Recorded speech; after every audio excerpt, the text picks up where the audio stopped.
हरियाणा के भिवानी के ढाणी लक्ष्मण गांव में प्ले स्कूल की 19 साल की शिक्षिका मनीषा की मौत की गुत्थी अब तक सुलझ नहीं सकी।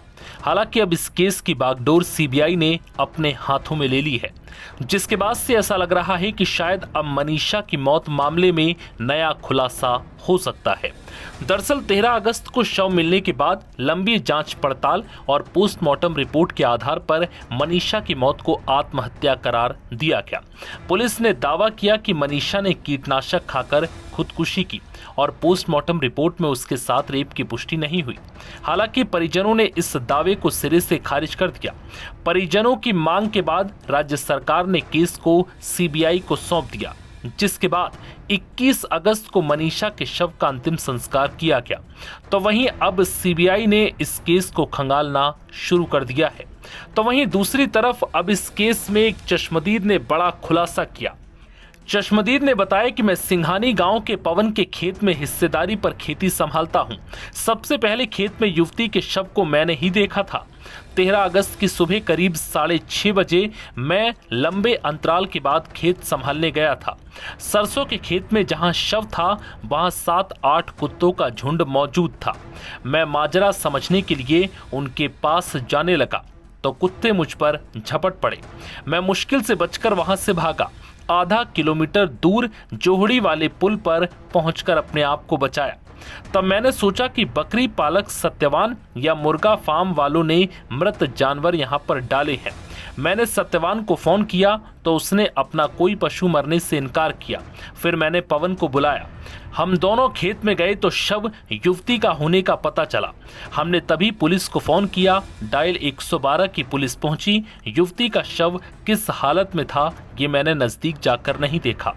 ये भी बाद में पता चला कि वो ढाणी लक्ष्मण गांव की है। मैंने लोहारू थाना और सीआईए को बयान 2-2 बार दर्ज करा दिए हैं। वहीं अब इस पूरे मामले पर डीजीपी हरियाणा शत्रुजीत कपूर ने क्या कुछ कहा ये भी सुनिए। जब बॉडी मिली और वहाँ पे जो सबसे पहले देखा उस केस के एक मालिक हैं, उन्होंने एक लड़का रखा हुआ है अपने, तो उसने सबसे पहले देखा और उसने देखा कुछ जैसा बताया गया मुझे कि कुत्तों का एक झुंड था जो कहीं इकट्ठे वो जैसे किसी जानवर को खाते हैं, तो उसको शक हुआ ये उनको दौड़ाने गया। तो वो उसके बाद फिर इसने किसी को बुलाया, कुत्ते एग्रेसिव थे, तो इन 2 लोगों ने मिलकर उसको उठाया तो डेड बॉडी को इन्होंने देखा। तो सबसे पहले देखने वाले ये लोग थे, उनके भी बयान हैं। और उसके बाद से बॉडी को शिफ्ट किया गया, सीन ऑफ क्राइम की एग्जामिनेशन करा के और शिफ्ट करके जो पहला पोस्टमार्टम हुआ 13 को ही, उसकी जैसी रिपोर्ट आई उसके बाद परिवार संतुष्ट नहीं था, तो इसको रोहतक पीजीआई रोहतक के अंदर सेकंड पोस्टमार्टम का निर्णय तभी लिया गया और वहाँ पे भेज करके उस पोस्टमार्टम की पूरी वीडियोग्राफी भी करवाई गई। और उसके बाद की घटनाक्रम आप सभी जानते ही हैं, तो जो मैं बता चुका हूँ। और अब क्योंकि ये मांग भी थी परिवार की और हम सबसे ज़्यादा महत्वपूर्ण हमारे लिए परिवार ही है और एक जन भावना भी थी, उसका ध्यान रखते हुए सरकार ने जो निर्णय लिया सीबीआई को इसकी इन्वेस्टिगेशन ट्रांसफर करने का।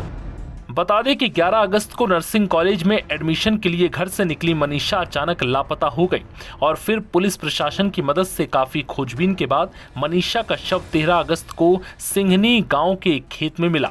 इसके बाद गांव में मातम और गुस्से का माहौल हो गया। लोगों ने धरना शुरू किया। परिजनों ने दावा किया कि बेटी के साथ गलत हुआ है और उसकी हत्या कर दी गई। हालांकि जांच पड़ताल और पोस्टमार्टम रिपोर्ट आने के बाद पुलिस ने इसे आत्महत्या बताया और पोस्टमार्टम रिपोर्ट में रेप की पुष्टि नहीं होने की बात कही, जिसके बाद परिजनों का आक्रोश और बढ़ गया। उन्होंने लगातार इस दावे को सिरे से खारिज किया, जिसके बाद राज्य सरकार ने पीड़ित परिवार की बात मानते हुए इस मामले को सीबीआई को सौंप दिया।